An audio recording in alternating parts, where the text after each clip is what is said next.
When you are scanning a patient that is less than 26 weeks with a normally positioned placenta and normal ultrasound, encourage her to return to your health center, abbreviated here as HC, for a screening ultrasound at 32 to 36 weeks. What should you do if you identify a placenta previa or marginal or low-lying placenta? Ask her to return for a follow-up ultrasound at 28 weeks.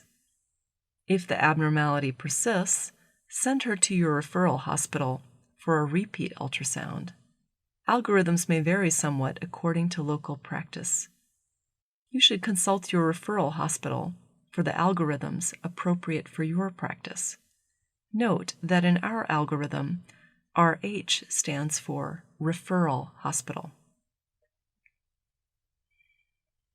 If the patient has a low-lying placenta or placenta previa that is first noticed after 26 weeks, send her to the referral hospital to be rescanned. If the previa is confirmed, the obstetrician will most likely decide to perform a cesarean section to prevent massive bleeding before the onset of labor. Be aware that some conditions can distort how the placenta is truly positioned. For example, a full bladder can make the cervix appear longer than it is. If the bladder appears full, ask the patient to empty her bladder and then repeat the ultrasound. Also, contractions can push the placenta towards the internal os. If you suspect a low-lying placenta or previa, repeat the ultrasound in 30 minutes when there are no contractions. Let's consider how a full bladder might make the cervix appear longer than it really is. Here's an image of a cervix with a full bladder. The cervical length is 4.9 centimeters. After the woman empties her bladder, the cervix was measured again and was more than 1 centimeter shorter than previously measured. Now the cervix measures 3.7 centimeters. Let's look at how a contraction can affect the appearance of the placenta on ultrasound. The uterine muscle contracting can look just like placental tissue, which makes it difficult to see the placenta separately from the contracting uterine muscle. Please pause the video and ask a volunteer to identify the bladder, placental edge, cervix, and internal cervical os. Here we have labeled these structures. In the left image, a uterine contraction is pushing the placental edge towards the internal cervical os. In the right image, the uterus is not contracting, and the placenta can't even be seen in the same image as the cervix. This is another image before and after a uterine contraction.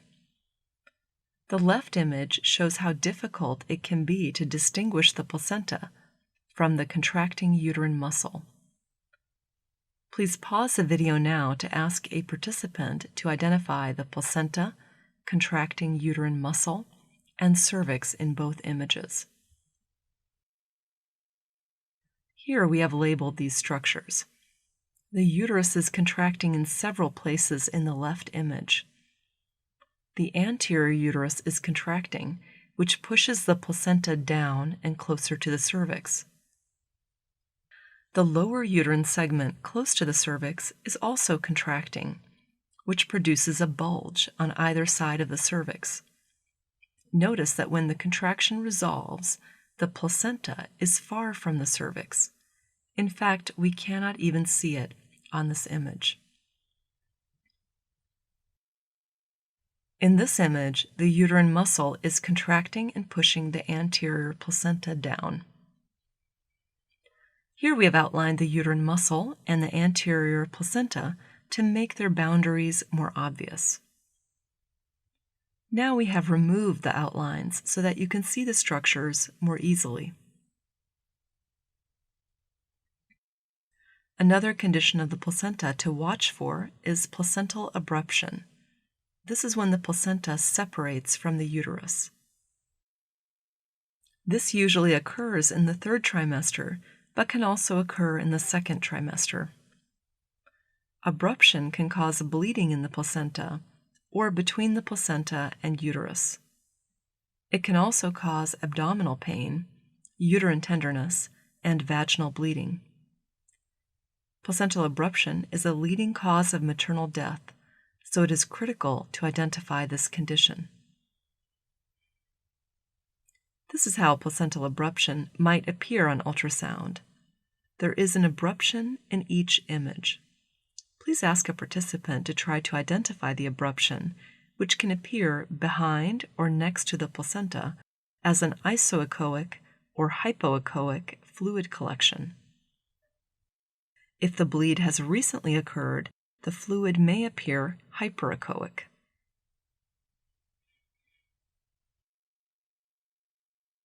Here we have labeled the abruptions.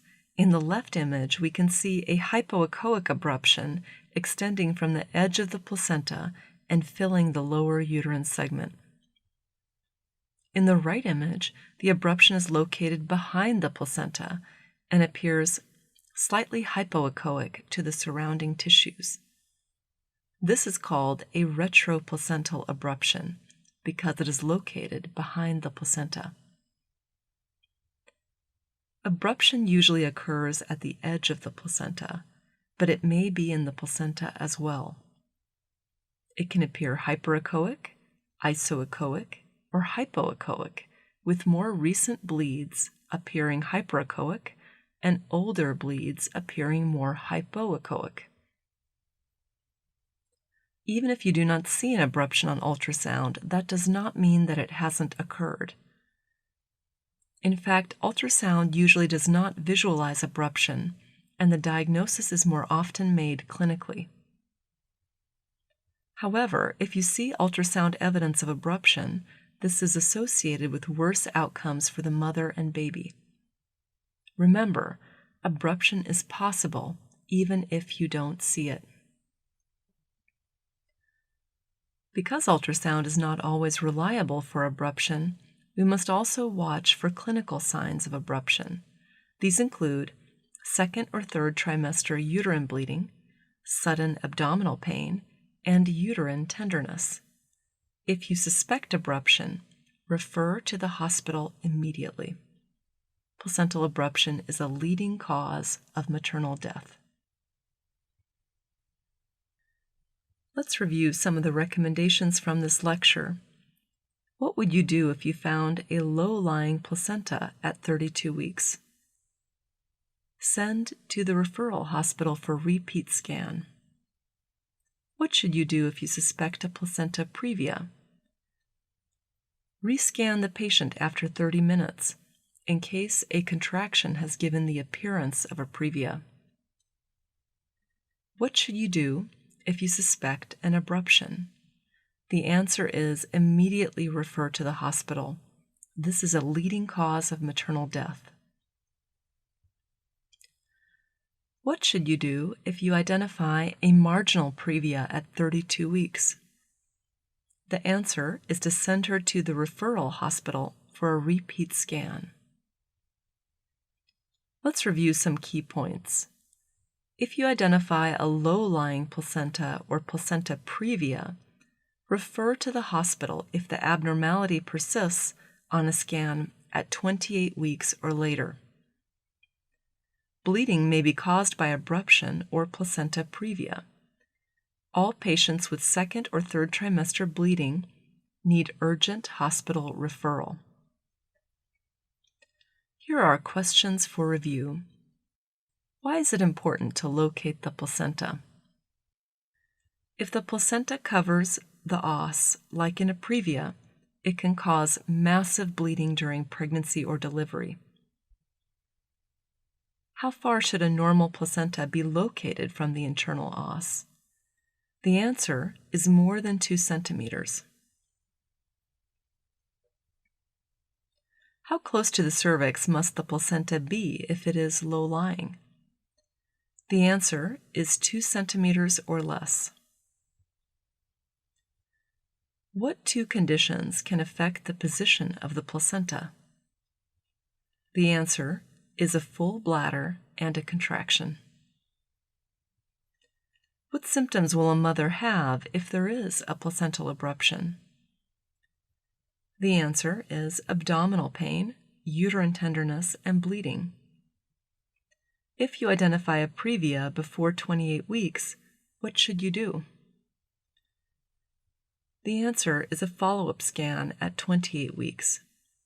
Send to the referral hospital if a previa persists. Thank you for your attention and interest in learning pregnancy ultrasound.